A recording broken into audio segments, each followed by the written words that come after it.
राजहंसी मोहोर. विषयांचं वैविध्य, आशयाची समृद्धी. कुछ दिल ने कहा,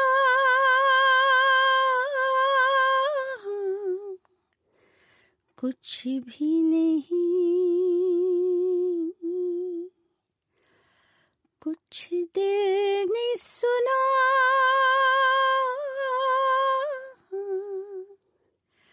कुछ भी नहीं. ऐसी भी बातें होती है, ऐसी भी बातें होती है. कुछ दिल ने कहा,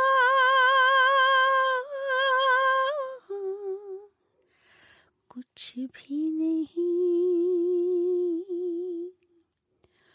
कुछ दिल ने सुना,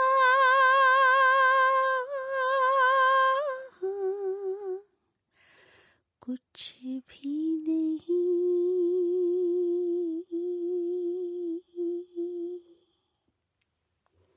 वाह. संगीत हे परमेश्वरापर्यंत पोहोचायचं साधन असेल तर त्या प्रवासाला स्वतःच्या आवाजाचा मखमली रस्ता दिला तो लताबाईंनी. राग, अनुराग, प्रणय, मिलन, विरह, रुसवा, वंचना, निराशा, पश्चाताप, वात्सल्य, हर्ष, खेद अशा अनंत भावछटांना लता यांच्या आवाजानं मूर्त रूप दिलं.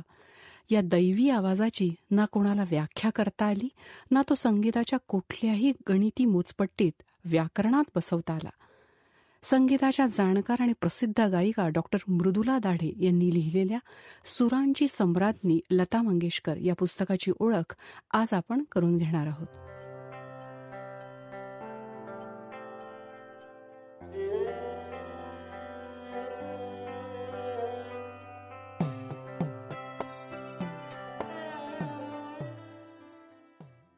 राजहंसी मोहर पॉडकास्टमध्ये सगळ्या श्रोत्यांचं मी मोहिनी मेढेकर मनापासून स्वागत करते.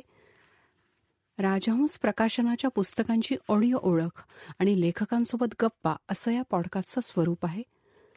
सुरांची सम्राज्ञी लता मंगेशकर या पुस्तकाच्या लेखिका आणि प्रसिद्ध गायिका डॉक्टर मृदुला दाढे आपल्यासोबत आहेत. मृदुलाताई, राजहंसी मोहर पॉडकास्टमध्ये तुमचं मनापासून स्वागत. धन्यवाद. डॉक्टर मृदुला दाढे यांची अगदी थोडक्यात ओळख करून द्यायची म्हणजे त्यांचं शिक्षण BA मानसशास्त्र, MA संगीत आणि हिंदी चित्रपट संगीतातील प्रयोगशील संगीतकार या विषयावर SNDT विद्यापीठानं त्यांना PhD ही पदवी दिली आहे. त्यांनी शास्त्रीय संगीताचं रीतसर शिक्षण घेतलं असून आवाज साधनाशास्त्राचे धडे घेतले आहेत. याशिवाय उर्दू उच्चार, गझल गायकीचंही त्यांनी शिक्षण घेतलं आहे. आजवर अनेक चित्रपटांसाठी त्यांनी पार्श्वगायन केलं असून स्वरांकन, अक्षयगाणी, सरींवर सरी, ओंकार स्वरूपा असे देशात आणि विदेशात अनेक त्यांचे कार्यक्रम गाजले आहेत. मला वाटतं मृदुलाताई, आता आपण संवादाला सुरुवात करूयात. हो. मला पहिलाच प्रश्न तुम्हाला विचारायचा आहे की लताबाईंच्या आवाजात अमर्याद शक्यता आहेत. अशा वेळेस फक्त त्यांची 25 गाणी निवडणं हे खूप धाडसाचं एक आव्हानात्मक काम तुमच्यासाठी असेल, तर त्याविषयी काय सांगाल? नाही, खरोखरच फार मोठं आव्हान होतं हे, कारण अमर्याद महासागर आहे. खरंय. लताबाईंची गाणी, त्यांची एकूण गायकी हाच एक अथांग विषय आहे आणि जितकं त्या विषयात आपण खोल शिरू तितका त्याचा आवाका आणखीन पुढे पुढे वाढतच जातो आणि आपल्याला आपल्या दुबळेपणाची पुन्हा पुन्हा जाणीव होत राहते. पण कुठेतरी या सगळ्या अनुभवाला एक चौकट हवी. बरोबर. म्हणजे नक्कीच एक गोष्ट आहे की बाईंची जी गायकी आहे त्यात अनेक सौंदर्य तत्व आपल्याला सापडतात. मग एखादं तत्व अनेक गाण्यांमध्ये सापडतं. त्यांनी प्रत्येक गाण्याचा वेगळा विचार केला ही पण सत्य गोष्ट आहे.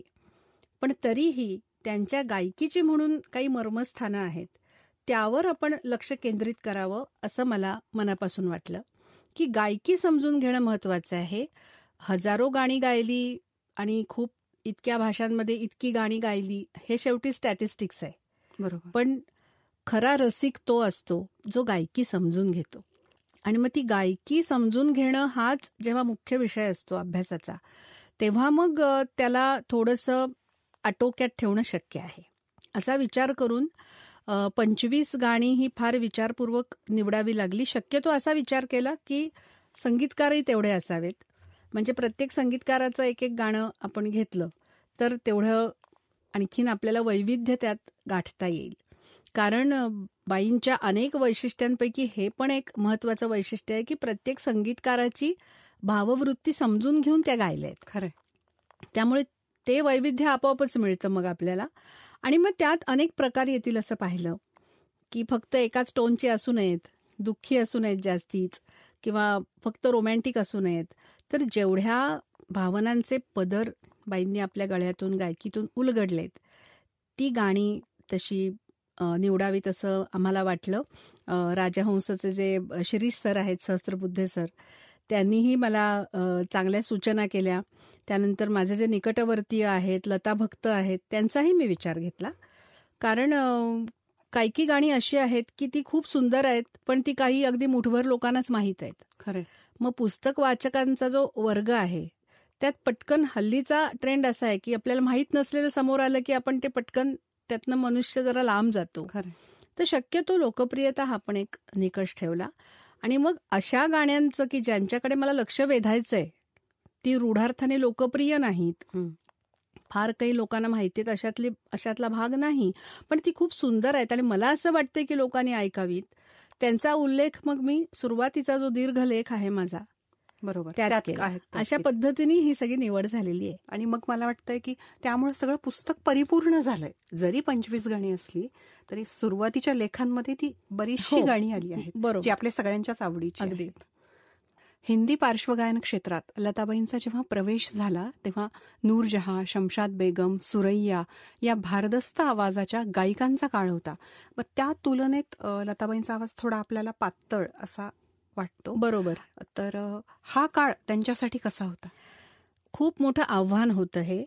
कारण जे आवाज आता ज्यांचा उल्लेख तुम्ही केलात तर ते खूप लोकप्रियतेच्या चरम बिंदूवर पोचलेले होते आणि उत्तम गात होत्या. या गायिका चांगलं गात होत्या, काम व्यवस्थित चाललेलं होतंच.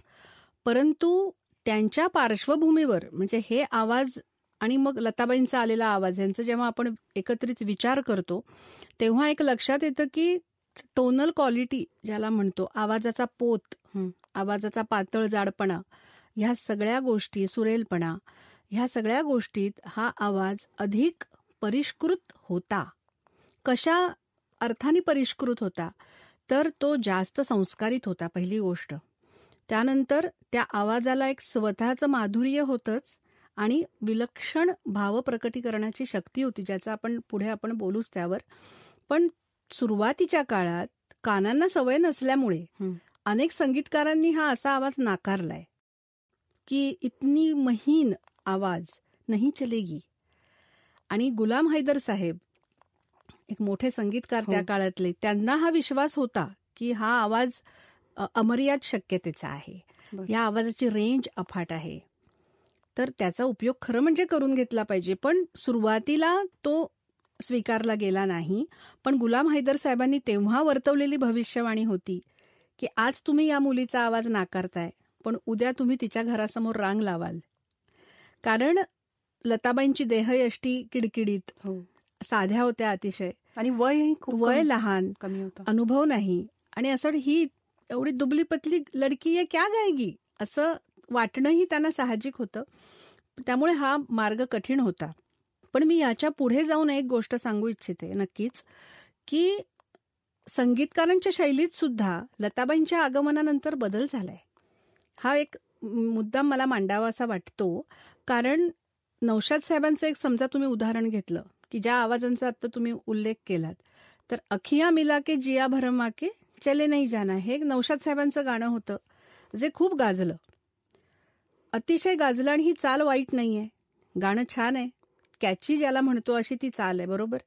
अखिया मिला के जिया भरमा के चले नहीं जाना, हो चले नहीं जाना, अखियां मिला के जिया भरमा के चले नहीं जाना.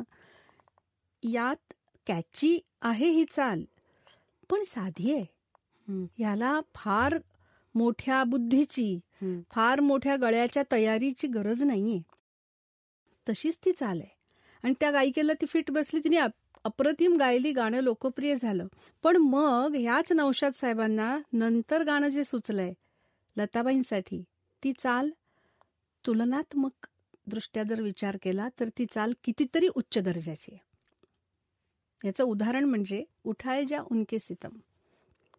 उठाए जा उनके सितम और जिए जा,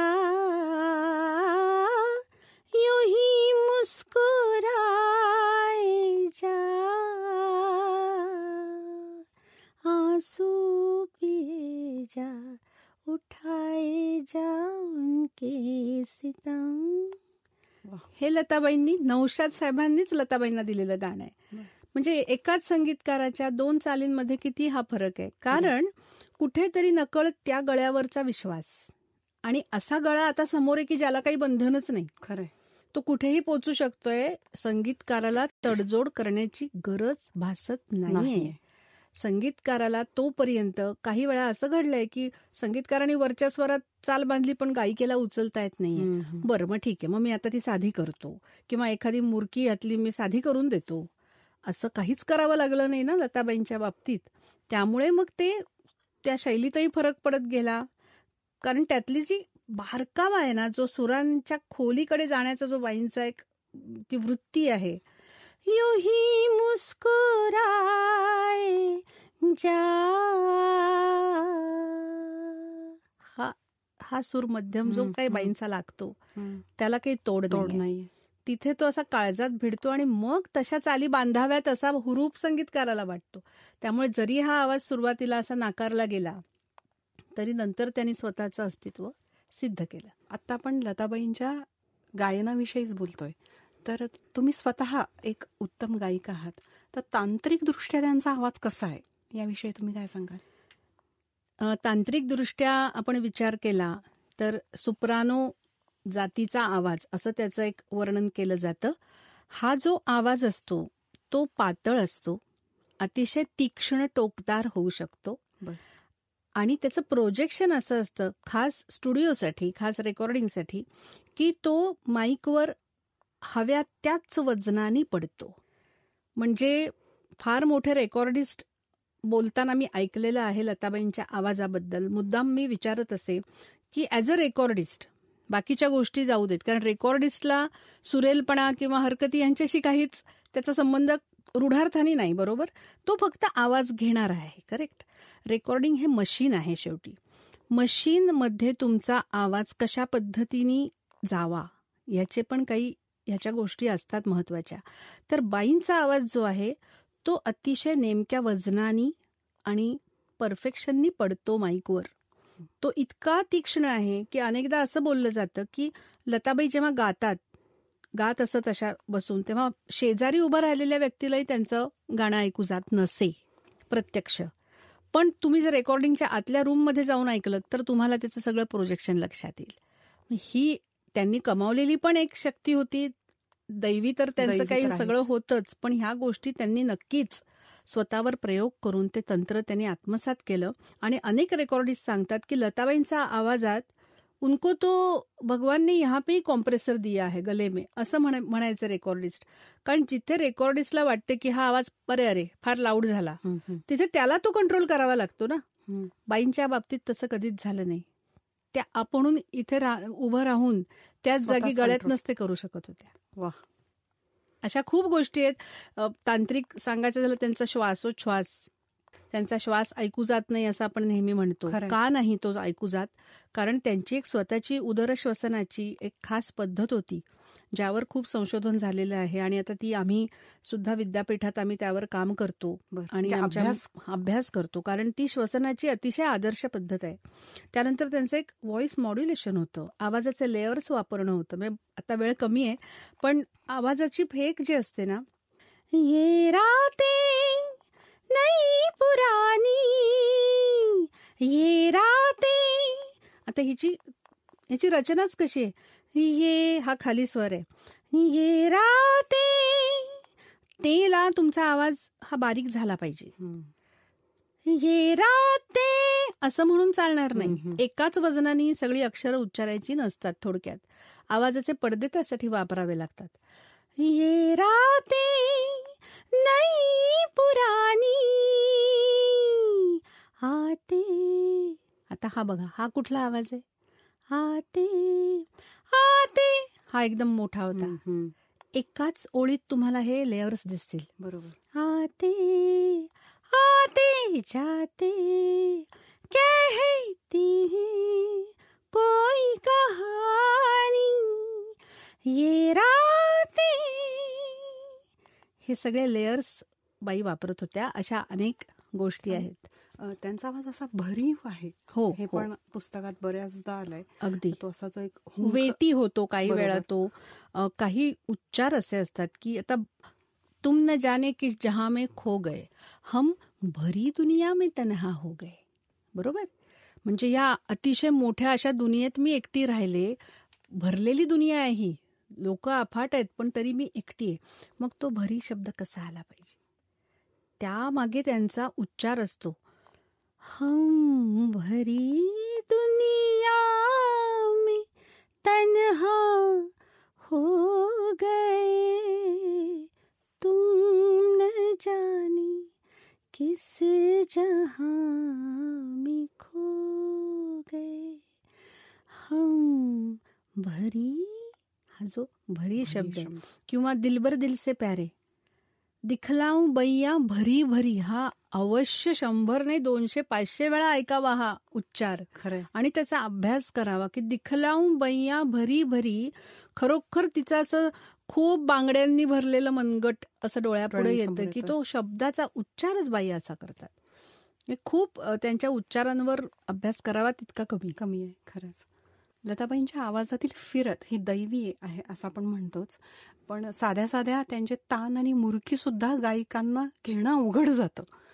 ह्यात ना 2-3 महत्वाच्या गोष्टी आहेत. अनेकदा आपण अशी एक पळवाट काढतो की मग त्या काय लताबाईच दैवीच असं म्हटलं की एकदा चमत्काराच्या विभागात आपण एखादी गोष्ट टाकली की मग विश्लेषण आणि विचार करण्याची आपण जी शक्ती असते ती गमावून बसतो.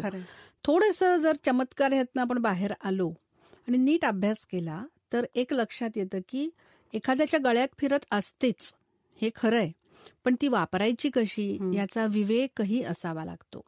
आणि त्याला खूप घासून पुसून लख्ख ठेवावं लागतं. म्हणजे ती फिरत नुसती आहे म्हणून ती सगळीकडे त्या वापरत होत्या का नाही, त्याच्यातही त्यांचा अतिशय संयम आणि त्यात सौंदर्य दृष्टी दिसून येते की कुठे मग ती वापरायची. चालीत जर का तशी फिरत असेल तर त्याला प्लेसमेंट देणं, म्हणजे थोडंसं पुढे जाऊन म्हणेन की एखादी हरकत त्या वाक्याच्या संदर्भात कुठे यावी, ह्यालाही एक अर्थ आहे. आता फिरत म्हणजे काय, शेवटी एखादी मुरकी किंवा छोटीशी कठीण अशी ताण येते त्या शब्दावर. उदाहरण देते पटकन. मेरी आँखों से कोई नींद लिए जाता है, दूर से प्यार का पैगाम. आता इथे पैगाम शब्दावर जागा आली. पैगाम ही कठीणच आहे. खरंय. मग त्याची क्लॅरिटी महत्वाची आहे आणि त्याचा गाण्यात ती आली तरी ती गाण्यापासून वेगळी वाटू नये. सामान्य गायिकांना कठीण का जातं की त्यांच्यात तो एक भाव येतो की आता जागा आली म्हणजे मी काहीतरी करायला पाहिजे. खरंय. कारण ती तुम्ही इतकी प्रॅक्टिस त्याची झाली पाहिजे की तुमची ती सहज गेली पाहिजे. आणि ती सहजता शेवटी ती लताबाईंची आहे. पण बाईंच्या गाण्यात तुम्हाला हे जाणवत नाही. ती त्या गाण्यात बुडूनच भिनलेलीच असते. म्हणजे अगदी बायकांना पटेल असं उदाहरण, आपण ज्याला इंटरनल विविंग म्हणतो. पॅचवर्क वेगळं आणि त्या साडीच्या पोतातच एक विणकाम असतं, त्या पोतातलेच धागे तुम्हाला दिसतात, त्यात त्याच्यापासून तुम्हाला वेगळं नाही का, तरीही ते वेगळं पण दिसतं. दुसरं असं साडीचंच उदाहरण देऊन सांगते की तुमच्याकडे एक डिझाईन आहे, समजा एक कोणीतरी साडी करतंय तयार, पण ते डिझाईन ते तसंच्या तसं तुम्ही छाप त्याचा टाकाल, पण तो कुठे टाकताय त्यालाही महत्व आहे ना. तशी ती हरकत आहे, त्याचं प्लेसमेंटही बघावं लागतं.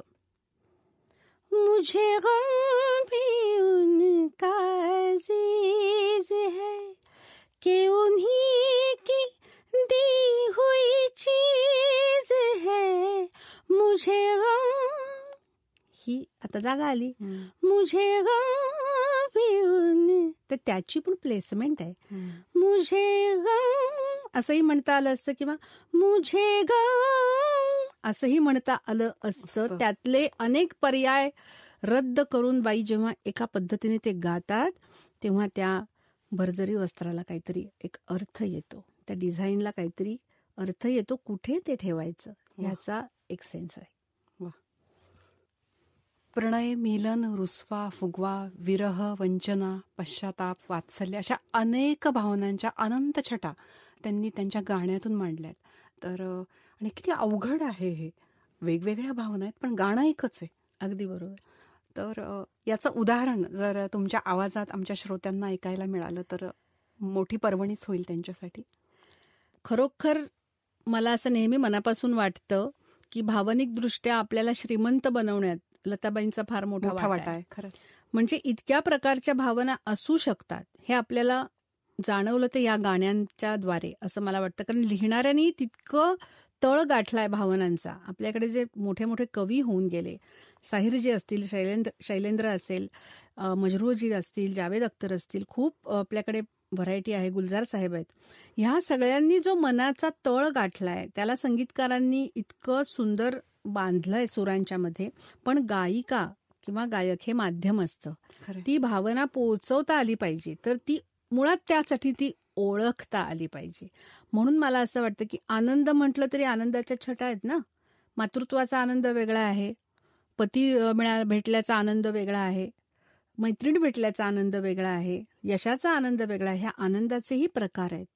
त्याच्याही आणखीन परत सुपर आपण म्हणतो तसं खूप आणखीन सूक्ष्म छटा आहेत. पण ह्या बाईंच्या सगळ्या दिसतात गाण्यात.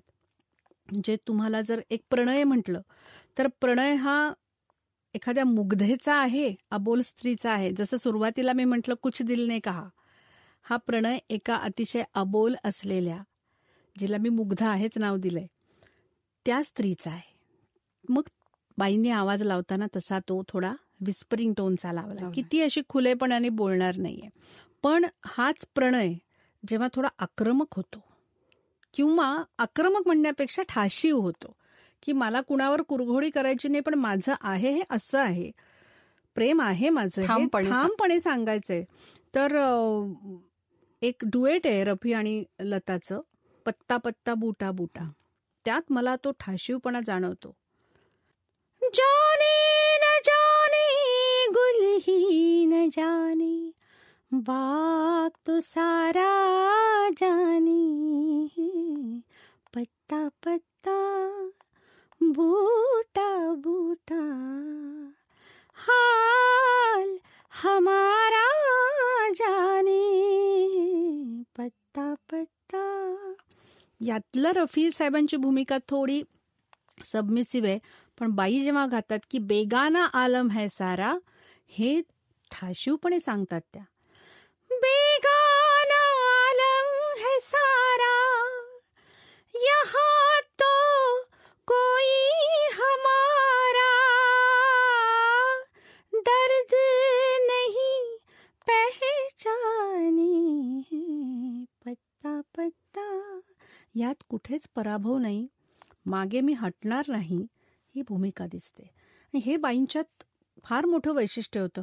साधा आई आणि मुलाच्या गाण्यातही त्यांच्या केवढी व्हरायटी आहे बघा. म्हणजे त्या धीरे से आजारी अखियन में म्हणताना तो आवाज, किती त्यात वात्सल्य आहे.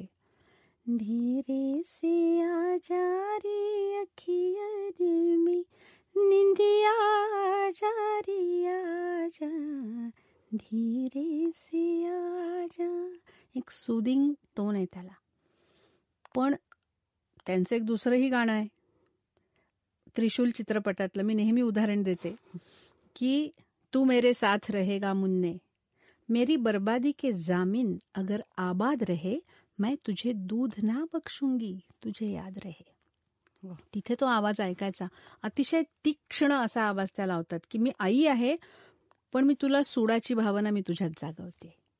ही व्हरायटी बाईंकडे प्रचंड मोठी होती. एक आणखीन भावना त्यांच्या गाण्यात प्रकर्षाने अतिशय तीव्रपणे भिडते, ती म्हणजे फसवणुकीची, वंचनेची. त्यात त्यांचा आवाज ऐकावा. मग ती वंचना इतकी तिखट होते की अक्षरशः काळीच चिरत जातो तो आवाज. जब भी जी चाहे नई दुनिया बसा लेते हैं लोग, एक चेहरे पे कई चेहरे लगा लेते हैं लोग. ही साहिर लुधियानवींची रचना आहे. लक्ष्मीकांत प्यारेलाल यांचं संगीत आहे. चाल कठीण नाही म्हणता येणार ही, पण बाईंच्या गायकीनं त्या चालीला 4 चांद लागले.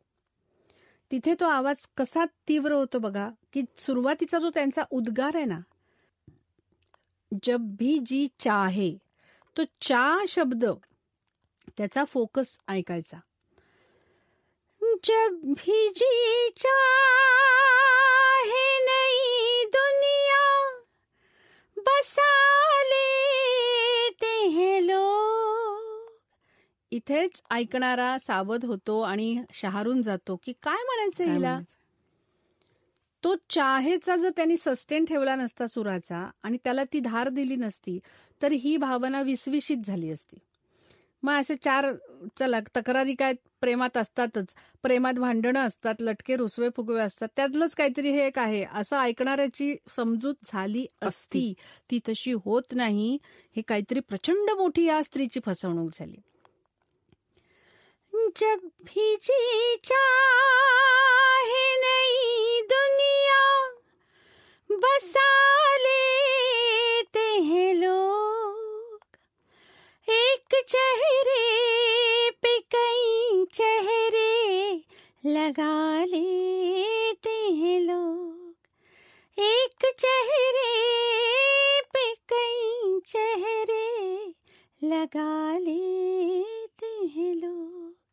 याद रहता है किसे गुजरे जमाने का चलन, याद रहता है किसे सर्द पड़ जाती है चाहत, हार जाती है लगन, अब मोहब्बत भी है क्या एक तिजारत के सिवा. इथे आवाज कमी झाला पाहिजे की हा तिला पडलेला प्रश्न आहे. काही प्रश्न ती स्वतःला विचारते, काही प्रश्न ती त्या प्रियकराला विचारते, काही जमान्याला दाद मागते लोकांची. हे सगळं त्यांच्या गाण्यात ह्या पदर दिसतात ना. खरं. हम ही नादा थे जो ओढा बीती यादों का कफन. माझंच चुकलं. मग तिथे तो जखमी येतो आवाज की मला कसं नाही कळलं एवढी माझी फसवणूक होईपर्यंत. मीच मूर्ख आहे का. हम ही नादा थे जोड़ा बीती यादों का कफन, वरना जीने के लिए सब कुछ भुला देते हैं लोग. काय त्यात किती व्हरायटी आली. एकदा ती स्वतःशी बोलते, एकदा दुसऱ्यांशी बोलते, आणि ह्यात सगळ्यात हे लेयर्स आम्ही म्हणतो, भावनांचे लेयर्स आहेत की ती भावना. आता शृंगाराची भावना एके ठिकाणी मादकही होते ना. शृंगाराची तीव्रता वाढली. शृंगार हा नर्म शृंगार आहे. आपण त्याच्याही आधी गेलो तर अगदी सुरुवातीची तोंड ओळख आणि वाटलेलं आकर्षण, मग प्रेम, मग तो शृंगार अधिक गडद होत गेलेला आणि मग मादकतेकडे गेलेला, कुठेतरी शारीर होत चाललेला, त्यात आकर्षण आहे. ह्या सगळ्या छटा आहेत ना भावनांच्या, त्या नाकारून कसं चालेल. पण ह्या छटा बाईंच्या गाण्यात दिसतात. उदाहरणार्थ जलता है बदन सारखं गाणं घ्या तुम्ही, रझिया सुलतान मधलं. तर त्याचे शब्दच आहेत, जलता है बदन हेच ध्रुवपद आहे त्याचं, आधी काही नाही त्याच्या.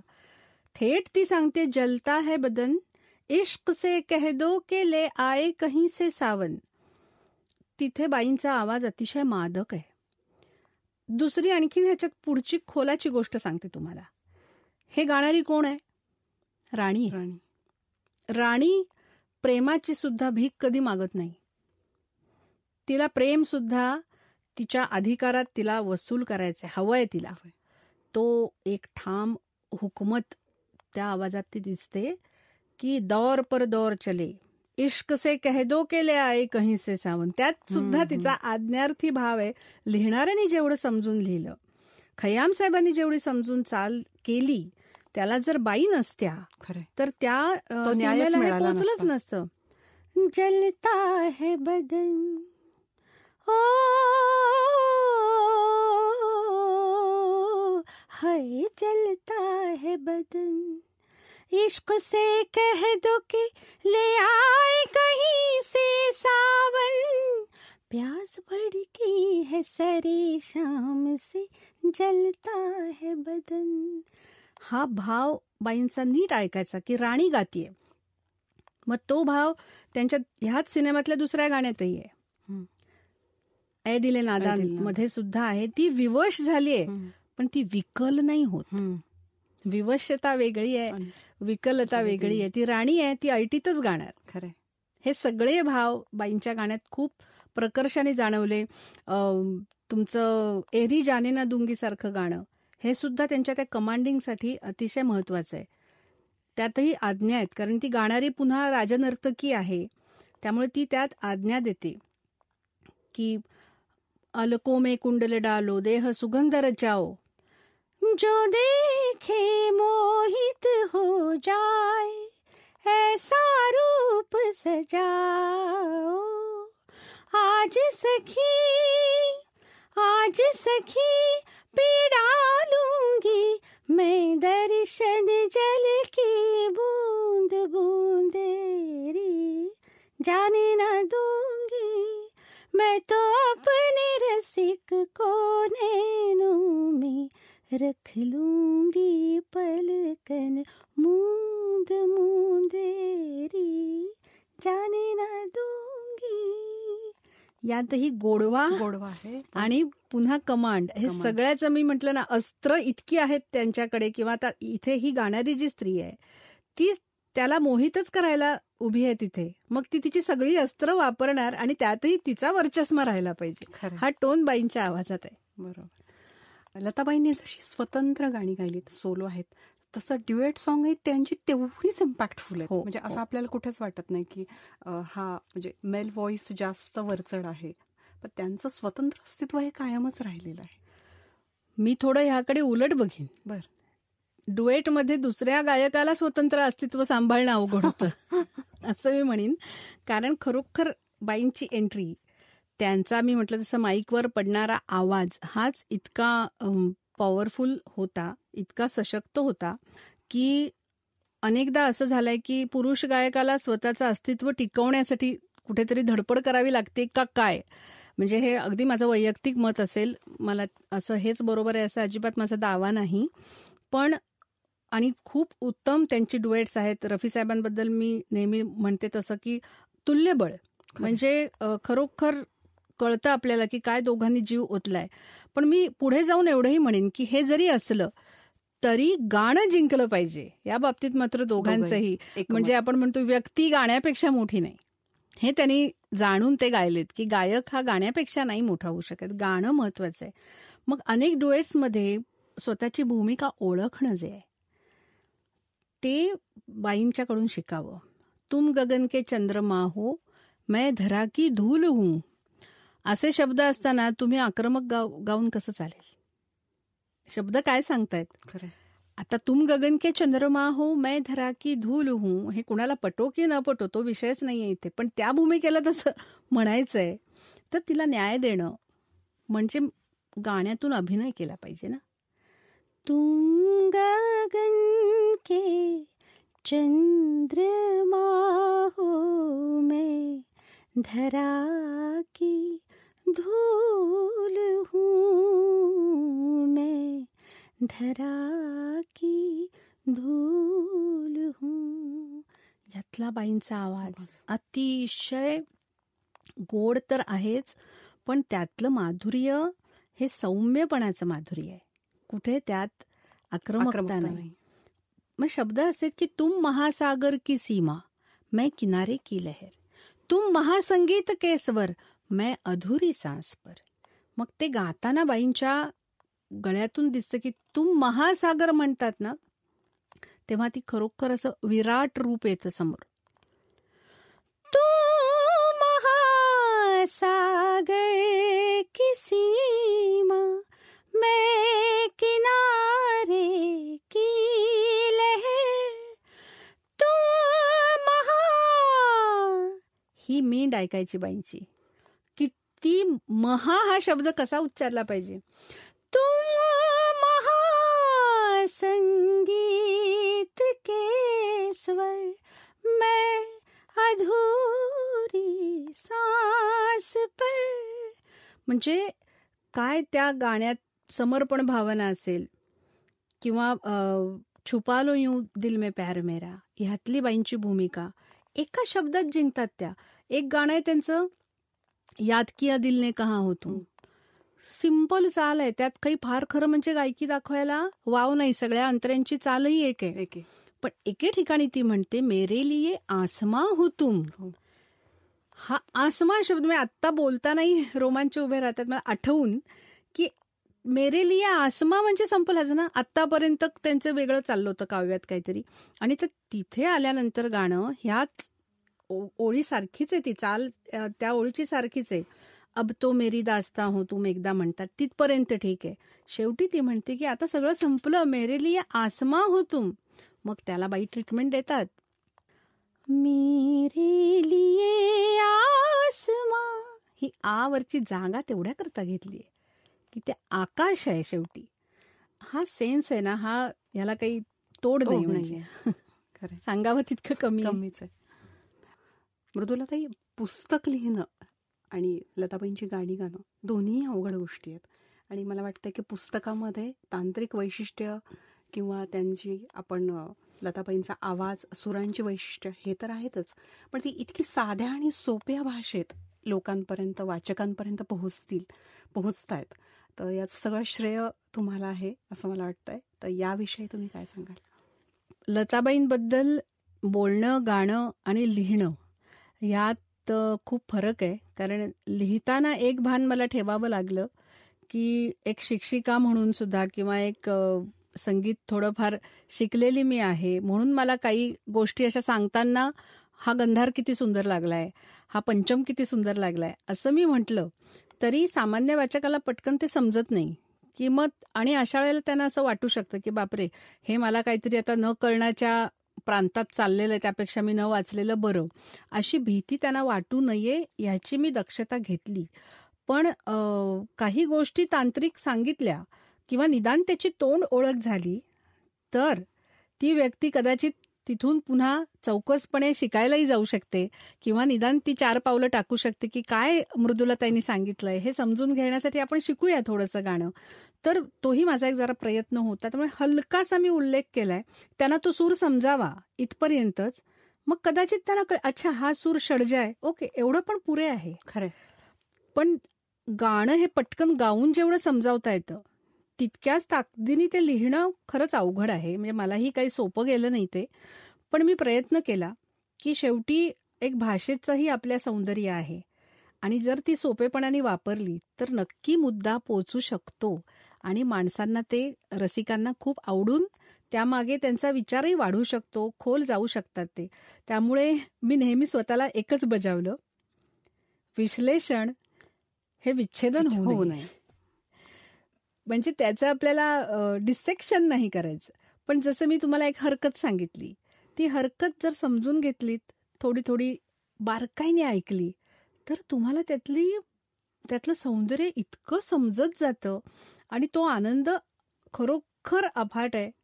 तो मला मिळाला, तो रसिकांनाही मिळावा ही प्रामाणिक त्यामाग इच्छा आहे.